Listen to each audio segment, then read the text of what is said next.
ವೀಕ್ಷಣೆಗೆ ಹೊಂಟಿರುವಂಥದ್ದು. ಅದರಲ್ಲಿ ಪ್ರಮುಖವಾಗಿ ದೃಶ್ಯದಲ್ಲಿ ಗಮನಿಸಬಹುದು, ಈಗಾಗಲೇ ಸುವರ್ಣಸೌಧಕ್ಕೆ ಕೂಡ 100 ಜನ ಮಹಿಳೆಯರು ಇರುವಂತಹ ಏನು ಬಸ್ನಲ್ಲಿ ಕರೆದುಕೊಂಡು ಹೋಗ್ತಿದ್ದಾರೆ. ಅದರಲ್ಲಿ ಗೃಹಲಕ್ಷ್ಮಿ ಹಣದಿಂದ ಬೋರ್ವೆಲ್ಲನ್ನು ಕೊರೆಸಿದವರು ಇರ್ಬೋದು, ಊರಿಗೆ ಹೋಳಿಗೆ ಊಟವನ್ನು ಹಾಕಿಸಿದವರು ಇರ್ಬೋದು, ಫ್ಯಾನ್ಸಿ ಸ್ಟೋರನ್ನು ಕೂಡ ಮಾಡಿದವರು ಇರ್ಬೋದು, ಅದ್ರ ಜೊತೆಗೆ ವೆಜಿಟೇಬಲ್ ಏನು ಸ್ಟೋರನ್ನು ಕೂಡ ತೆಗೆದಂಥ ಈ ಯೋಜನೆ ಲಾಭವನ್ನು ಏನು ಪಡೆದಿದ್ದಾರೆ ಅಂಥ 100 ಜನ ಮಹಿಳೆಯರಿಗೆ ಈಗ ಇಲ್ಲಿ ಸುವರ್ಣಸೌಧದಲ್ಲಿ ಮುಖ್ಯಮಂತ್ರಿಗಳಿರ್ಬೋದು ಅಥವಾ ಉಪಮುಖ್ಯಮಂತ್ರಿಗಳಿಗೆ ಭೇಟಿಗೆ ಅವಕಾಶ, ಜೊತೆಗೆ ಇಡೀ ದಿನ ಸಂವಾದ ಮಾಡೋದಕ್ಕೆ ಸ್ವತಃ ಸಚಿವ ಲಕ್ಷ್ಮೀ ಹೆಬ್ಬಾಳ್ಕರ್ ಅವರೇ ಕೂಡ ಖುದ್ದು ಅವರನ್ನು ಕರೆದುಕೊಂಡು ಹೊಂದಿದ್ದಾರೆ. ಅವರು ನಮ್ಮ ಜೊತೆಗೆ ಈಗ ಇದ್ದಾರೆ, ಅವರನ್ನು ಕೂಡ ನಾನು ಮಾತಾಡ್ತೀನಿ. ಮೇಡಮ್, ಒಳ್ಳೆ ಕೆಲಸ ಮಾಡ್ತಿದ್ದೀರಿ, ಏನು ಉದ್ದೇಶ ಮೇಡಮ್ ಇವ್ರನ್ನ ಕರ್ಕೊಂಡು ಹೋಗಿ?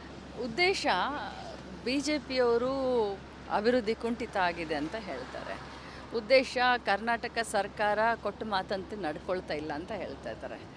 ನನಗೆ ಈ ಗೃಹಲಕ್ಷ್ಮಿಯರ ಜೀವನದಲ್ಲಿ ಯೋಜನೆಯಿಂದ ಏನು ಲಾಭ ಆಗಿದೆ ಅನ್ನೋದನ್ನು ರಾಜ್ಯದ ಜನರಿಗೂ ತೋರಿಸ್ಬೇಕಾಗಿದೆ, BJPಯವ್ರಿಗೂ ಉತ್ತರ ಕೊಡಬೇಕಾಗಿದೆ.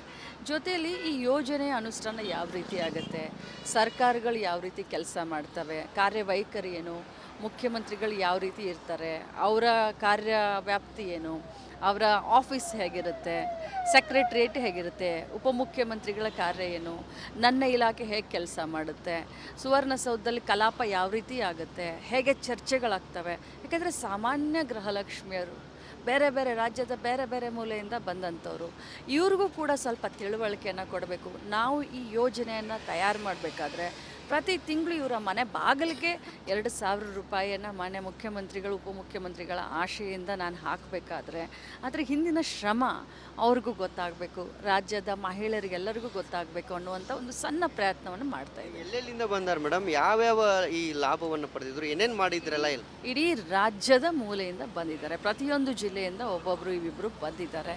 ಹಾಗೆ ನೋಡಿದ್ರೆ ಲಕ್ಷಾನುಗಟ್ಟಲೆ ಬರ್ತಾರೆ. ಆದರೆ ಸಾಂಕೇತಿಕವಾಗಿ, ಯಾಕಂದರೆ ಸುವರ್ಣಸೌಧದಲ್ಲಿ ಅಥವಾ ಇವತ್ತು ನಮಗೆ ಅಲ್ಲೆಲ್ಲ ಅಷ್ಟು ಜನರನ್ನ ಸೇರಿಸಲಿಕ್ಕೆ ಆಗೋದಿಲ್ಲ. ಸಾಂಕೇತಿಕವಾಗಿ ಈ ಟ್ರಾನ್ಸ್ಜೆಂಡರ್ಗಳು ಕೂಡ, ಯಾಕಂದರೆ ಈ ತಿಂಗಳದಿಂದ ಟ್ರಾನ್ಸ್ಜೆಂಡರ್ಗಳು ಕೂಡ ನಾವು 2,000 ರೂಪಾಯಿ ಹಾಕ್ತಾ ಇದ್ದೇವೆ, ಯಾರ್ಯಾರು ಅರ್ಹತೆಗೆ ತಕ್ಕಂತೆ ಯಾರ್ಯಾರು ಅರ್ಜಿಯನ್ನು ಹಾಕಿದ್ದಾರೆ ಅಂಥವ್ರಿಗೆ.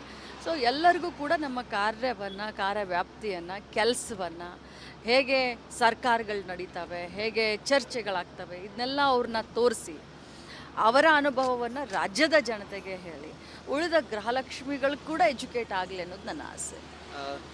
ಮೊದಲಿಗೆ ಸಾಕಷ್ಟು ಅಪಪ್ರಚಾರ ಮಾಡಿದ್ರು, ಜೊತೆಗೆ ಈ ಯೋಜನೆ ನಡುವ ನಿಂತೋಗುತ್ತೆ ಅನ್ನೋ ಒಂದು ಅಪಪ್ರಚಾರ ಇತ್ತು. ಆದರೆ ಈಗ ಯಾವುದೇ ಈ ರೀತಿ ಇಲ್ಲದೆ ನಡೆದುಕೊಂಡು ಹೋಗ್ತಾ ಇದೆ ಮೇಡಮ್, ಅವ್ರಿಗೇನು ಹೇಳಿ? ನೋಡಿ, ನಾನು ಒಂದೇ ಮಾತನ್ನು ಹೇಳ್ತೀನಿ. ಏನು ವಿರೋಧ ಪಕ್ಷದವರು ಈ ಯೋಜನೆ ಬರೀ ಇಲೆಕ್ಷನ್ಗೋಸ್ಕರ ಅಂತ ಹೇಳಿದರು, ಬರೀ ಘೋಷಣೆಗಳಾಗ್ತವೆ ಅಂತ ಹೇಳಿದರು.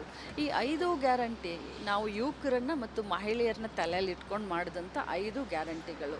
ಈ 5 ಗ್ಯಾರಂಟಿಗಳನ್ನು ಅತ್ಯಂತ ಯಶಸ್ವಿಯಾಗಿ ಸಿದ್ದರಾಮಯ್ಯ ಸಾಹೇಬರು, DK ಶಿವಕುಮಾರ್ ಸಾಹೇಬರು ಅನುಷ್ಠಾನ ಮಾಡಿದರು. ಇಲಾಖೆಯ ಮಂತ್ರಿಗಳು ಅದನ್ನು ಪ್ರತಿ ತಿಂಗಳು ಅದನ್ನು ಚಾಚು ತಪ್ಪದೆ ಅದನ್ನು ನಾವು ನಡೆಸ್ಕೊಂಡು ಹೋಗ್ತಾ ಇದ್ದೀವಿ. ಸೊ ವಿರೋಧ ಪಕ್ಷದವ್ರಿಗೆ ಇಷ್ಟೇ ಹೇಳ್ತೀನಿ, ಕರ್ನಾಟಕ ಮಾಡೆಲನ್ನು, ಈ 5 ಗ್ಯಾರಂಟಿಗಳನ್ನು ರಿಪ್ಲಿಕಾ ಮಾಡಿ ನೀವು ಬೇರೆ ರಾಜ್ಯದಲ್ಲಿ BJPಯವರು ನೀವು ಮಾಡಿಕೊಂಡು ನೀವು ಸರ್ಕಾರದಲ್ಲಿ ಬಂದಿದ್ದೀರಾ. ಸೊ ಯಾವುದೇ ಕಾರಣಕ್ಕೂ ಕೂಡ ಕರ್ನಾಟಕ ಮಾಡೆಲು, ಕರ್ನಾಟಕ ಗ್ಯಾರಂಟಿಯನ್ನು ಟೀಕಿಸ್ಲಿಕ್ಕೆ ಹೋಗಬೇಡಿ. ಯಾಕಂದರೆ ನಾವು ಮಾಡಿದ ನಂತರ ನೀವು ಕಾಪಿ ಮಾಡ್ತಾ ಇದ್ದೀರಾ. ಸೊ ನಾವು ಮಾಡೋವಂಥ ಸ್ಥಾನದಲ್ಲಿದ್ದೀವಿ, ನೀವು ನಮ್ಮನ್ನು ನೋಡಿ ಅನುಸರಿಸುವಂಥ ಸ್ಥಾನದಲ್ಲಿದ್ದೀರಾ. ಅದಕ್ಕೆ ಮಾತನಾಡೋಕ್ಕೆ ಹೋಗ್ಬೇಡಿ. ಇವತ್ತೇನೇನು ಮಾಡ್ತಾರೆ ಮೇಡಮ್? CM ಅದು ಭೇಟಿ ಆಗ್ತಾರೆ ಮೇಡಮ್ ಎಲ್ರಿಗೂ? CM ಅವರ ಭೇಟಿ ಇದೆ, CM ಅವ್ರ ಜೊತೆ ಸಂವಾದ ಕಾರ್ಯಕ್ರಮ ಇದೆ, ಉಪಮುಖ್ಯಮಂತ್ರಿಗಳ ಭೇಟಿ ಇದೆ, ಅವರ ಜೊತೆ ಸಂವಾದ ಇದೆ, ಗ್ಯಾಲರಿಯಲ್ಲಿ ಕೂರಿಸ್ತೀನಿ, ಕಲಾಪದ ವೀಕ್ಷಣೆಯನ್ನು ಮಾಡಿಸ್ತೀನಿ, ನಮ್ಮ ಇಲಾಖಾ ಅಧಿಕಾರಿಗಳ ಭೇಟಿಯನ್ನು ಮಾಡಿಸ್ತೀವಿ, ಹೇಗೆ ನಾವು ದುಡ್ಡನ್ನು ಪ್ರತಿ ತಿಂಗಳು ಹಾಕ್ಲಿಕ್ಕೆ ಏನೆಲ್ಲ ಮಾಡ್ತೀವಿ ಅನ್ನೋದನ್ನು ಕೂಡ ಹೇಳ್ತೀವಿ. ಇದಿಷ್ಟು ಏನು ಮಹಿಳಾ ಮತ್ತು ಮಕ್ಕಳ ಕಲ್ಯಾಣ ಇಲಾಖೆ ಸಚಿವರಾಗಿರುವಂತಹ ಲಕ್ಷ್ಮೀ ಹೆಬ್ಬಾಳ್ಕರ್ ಹೇಳ್ತಿರುವಂಥದ್ದು. ಪ್ರಮುಖವಾಗಿ ಏನು ಸದನದ ಕಾರ್ಯಕಲಾಪಗಳು ಏನಿದ್ದಾವೆ, ಜೊತೆಗೆ ಅಲ್ಲಿರುವಂಥ ಗ್ಯಾಲರಿ ಇರ್ಬೋದು, CM ಭೇಟಿ ಇರ್ಬೋದು, ಎಲ್ಲ ಏನು ಈ ಗೃಹಲಕ್ಷ್ಮಿ ಯೋಜನೆ ಏನು ಪಡೆದುಕೊಂಡಿದ್ದಾರೆ ಎಲ್ಲ ವಿಚಾರಗಳನ್ನು ಅವ್ರಿಗೆ ತಿಳಿಸುವ ಉದ್ದೇಶದಿಂದ ಈ ಒಂದು ಕಾರ್ಯಕ್ರಮವನ್ನು ಹಾಕಿಕೊಂಡಿದ್ದೇನೆ ಅನ್ನೋ ಒಂದು ಮಾತನ್ನು ಕೂಡ ಹೇಳ್ತಿರುವಂಥದ್ದು. ಕ್ಯಾಮ್ರಾ ಪರ್ಸನ್ ಮಾಂದೇಶ್ ಜೊತೆ ಮೈಲಾ ರಿಪೋರ್ಟ್, ರಿಪಬ್ಲಿಕ್ ಕನ್ನಡ, ಬೆಳಗಾವಿ.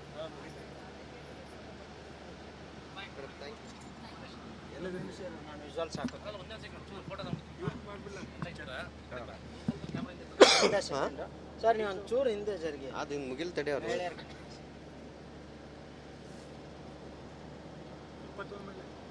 ಎಷ್ಟು 21 ಅದ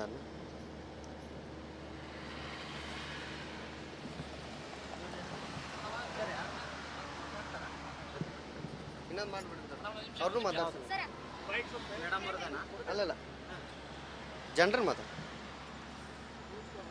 ಅಷ್ಟೇ ಇರ್ನಿ ನೀವು ಬರ್ರಿ ಹಂಗೆ ಸೋತ ಬೇಗ 1-2 ನಿಮಿಷ ಅಷ್ಟೇ ಸರ್ಗೆ ಹಿಂದೆ ಸರ್ ಸರಿ ತರ್ತು ಇರ್ಲ್ತು ಹ್ಞೂ ಇಲ್ಲ ಮುಂದೆ ಬನ್ನಿ ಸರ್ ಇರ್ಲಿಲ್ಲ ತಗೋರಿ ಬಂತಿಲ್ಲೇ ನೀವು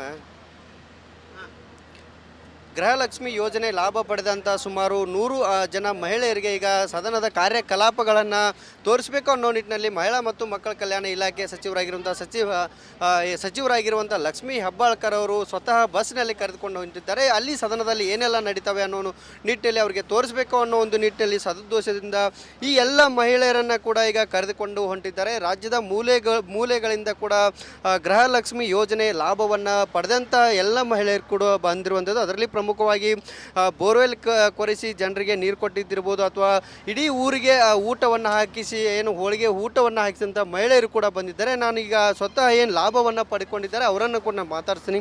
ಮೇಡಮ್ ತಾವೇ ಎಲ್ಲಿಂದ ಬಂದಿದ್ದೀರಿ? ನಮಸ್ಕಾರ, ನನ್ನ ಹೆಸರು ವೈಶಾಲಿ, ನಾನು ಧಾರವಾಡದಿಂದ ಬಂದಿದ್ದೀನಿ. ನಾನು ಇವತ್ತು ಹೆಮ್ಮೆಯಿಂದ ಹೇಳ್ಕೊತಿದ್ದೀನಿ ನಾನು ಒಂದು ಗೃಹಲಕ್ಷ್ಮಿ ಅಂತ. ಯಾಕಂದರೆ ಗೃಹಲಕ್ಷ್ಮಿ ಯೋಜನೆ ಪೂರ್ವದಲ್ಲಿ 2023 ವಿಧಾನಸಭಾ ಎಲೆಕ್ಷನ್ನಲ್ಲಿ 2024 ಲೋಕಸಭಾ ಎಲೆಕ್ಷನ್ನಲ್ಲಿ ಕಾಂಗ್ರೆಸ್ ಸರ್ಕಾರ ತನ್ನ ಚುನಾವಣಾ ಪ್ರಣಾಳಿಕೆಯಲ್ಲಿ ಏನು ಹೇಳಿತ್ತಲ್ವ ಅವತ್ತು ಆ ಮಾತನ್ನು ಇವತ್ತು ನಡೆದಂತೆ ನುಡಿದಿದೆ ಅಂತ ಹೇಳಲಿಕ್ಕೆ ತುಂಬ ಇಷ್ಟ ಆಗುತ್ತೆ. ಲಾಭ ಆಗಿದೆ ಮೇಡಮ್.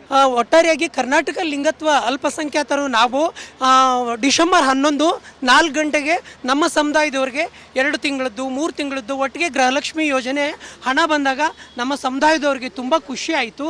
ಆ್ಯಕ್ಚುಲಿ ಬರೀ ಮಹಿಳೆಯರಿಗೆ ಇದೆ ಅಂತ ನಮ್ಮಲ್ಲಿ ಒಬ್ಬರು ನಮ್ಮೂರಲ್ಲಿ ಸ್ಟಕ್ ಆಗಿದ್ರು. ಬಟ್ ಅದು ಸತತ ಒಂದು 2-3 ತಿಂಗಳ ನಂತರ ಆದರೂ ಬಂದಿರೋದು ತುಂಬ ಖುಷಿಯಾಗಿದೆ. Thank you. ನನ್ನ ಜೊತೆಗೆ ಇನ್ನೂ ಇಲ್ಲಿ ಮಹಿಳೆಯರಿದ್ದಾರೆ, ಅವರನ್ನು ಕೂಡ ನಾನು ಮಾತಾಡ್ತೀನಿ. ಅಮ್ಮ, ನೀವು ಎಲ್ಲಿಂದ ಬಂದಿದ್ದೀರಿ? ನಿಮಗೇನು ಈ ಯೋಜನೆಯಿಂದ ಏನು ಲಾಭ ಆಗಿದೆ? ನಮಸ್ಕಾರ ರೀ ಸರ, ನಾವು ಮೊದ್ಗಾದಿಂದ ಬಂದಿದ್ದೇವೆ ರೀ, ಬೆಳಗಾವಿ ತಾಲೂಕು ಮೊದ್ಗಾದಿಂದ ರೀ. ನಮಗೆ ಈಗ ಹೇಳ್ಬೇಕಂದ್ರೆ ಸರ ಕಾಂಗ್ರೆಸ್ ಸರ್ಕಾರಕ್ಕೆ ನಾ ಧನ್ಯವಾದ ಹೇಳಕ್ಕೆ ಇಷ್ಟಪಡ್ತೇನೆ ರೀ ಸರ. ಅದ್ರಾಗ ಮೇನ್ ಅಂದ್ರೆ ಲಕ್ಷ್ಮೀ ಹೆಬ್ಬಾಳ್ಕರ್ ಅಕ್ಕಾಗೂ ಹೃತ್ಪೂರ್ವಕ ಧನ್ಯವಾದ ಹೇಳಕ್ಕೆ ಇಷ್ಟಪಡ್ತೇನೆ ರೀ. ಅವ್ರು ನಮಗೆ ಇಂಥ ಬಡೋ ಜನರಿಗೆ 2,000 ರೂಪಾಯಿ ಅಕೌಂಟಿಗೆ ಹಾಕೋದಂದ್ರೆ ನಮಗೆ ಭಾಳ ಅನುಕೂಲ ಆಗೈತೆ ರೀ ಸರ. ನಾವು ಮೊದಲ ಕೂಲಿ ಕೆಲಸ ಮಾಡ್ತಿದ್ದೀವಿ ರೀ. ಸದನ ನೋಡಾಕೊಂಡಿದ್ದೀರಿ, ಹೆಂಗೆ ಅನ್ಸುತ್ತೆ? ಭಾಳ ಖುಷಿ ಆಗೈತೆ ರೀ ಸರ್. ಅದು ಮತ್ತು ಮೇಡಮ್ ಜೋಡಿ ಹೋಗೋದಂದ್ರೆ ಭಾಳ ಖುಷಿ ಆಗೈತೆ ರೀ ಸರ. ಆಮೇಲೆ ನಮಗೀಗ ಅಮೌಂಟ್ ದುಡ್ಡು 2,000 ಬಂದಿದ್ದಂದ್ರೂ ಭಾಳ ಉಪಯೋಗ ಆಗೈತೆ ರೀ ಸರ್. ನಮ್ಮ ಅತ್ತಿ ನಾನು ನನ್ನ ಮಗಳು 3 ಜನ ಇರ್ತೀವಿ ಮನೆಯೊಳಗೆ.